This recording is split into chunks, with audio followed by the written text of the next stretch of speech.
Today, I came across a wild story. A lady named Audrey from a small town in Wisconsin vanished in 1962, and no one could find her. A few days before her disappearance, Audrey filed a police report claiming her husband had threatened to kill her. So, naturally, whenever she vanished, he became the main suspect. But after investigation and passing a polygraph exam, he was clear and the case went cold. That was until this week. 63 years later, Audrey was found alive and well in another state. She was just 20 years old at the time, with 2 young children. I can only imagine how complicated her situation must have been, but when asked, she admitted she had no regrets about her disappearance. It was a fascinating situation, and it kind of got me thinking, if I disappeared today and had to reinvent myself, what would I do? This is an interesting thought experiment, especially for the FI community. Let's set aside the terribly obvious fact that you wouldn't be able to talk to your friends and family. Instead, let's focus on your personal identity, your job, your hobbies, and your purpose. If you had a fresh start and your previous life couldn't overlap with your new life, what path would you choose?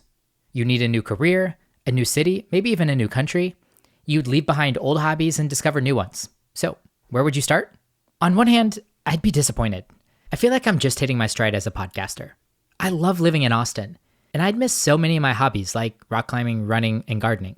But on the other hand, it's kind of exciting to dream about what I would do with a blank slate. What would I do with all that space? This week, I interviewed Jillian Johnsrud about mini retirements. This is an episode that will be released in July.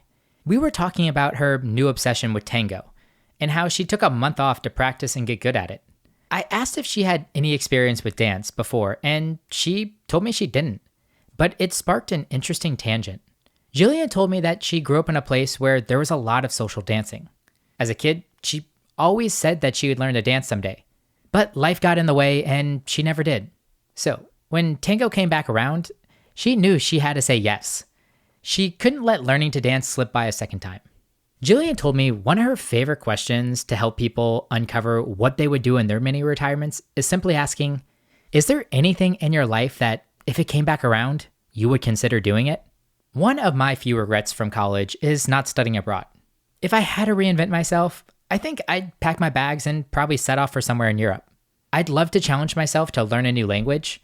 It would probably be one of the hardest things for me to accomplish, as I really don't pick up foreign languages very well.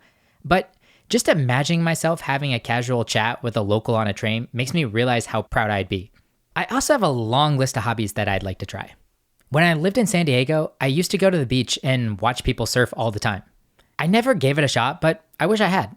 Also, in high school, I was close to signing up for a theater class, but I opted for something easier and less time-consuming. I know, total high school thing to do. But I think trying out improv or a local theater sounds kind of fun now. Now, purpose and passion, well, that's probably a little bit harder for me. I absolutely love making this podcast and running my podcast production agency with my brother. Finding a new sense of purpose would definitely take some more exploring. But maybe just like podcasting, a new hobby would grow into something bigger. So, where does that leave us? No, I'm not suggesting you should disappear and start a new life in a foreign country, but I do hope that this episode gets you thinking. If you had to reinvent yourself, what would you do? And what opportunities would you make sure not to miss out on a second time around?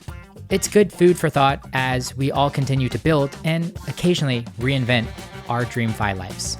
That's it for today. Thanks for tuning in, and I'd love to hear your thoughts and what reinvention might be in your future. Send me an email at justin@fiminded.com. And with that, I'll see you next week.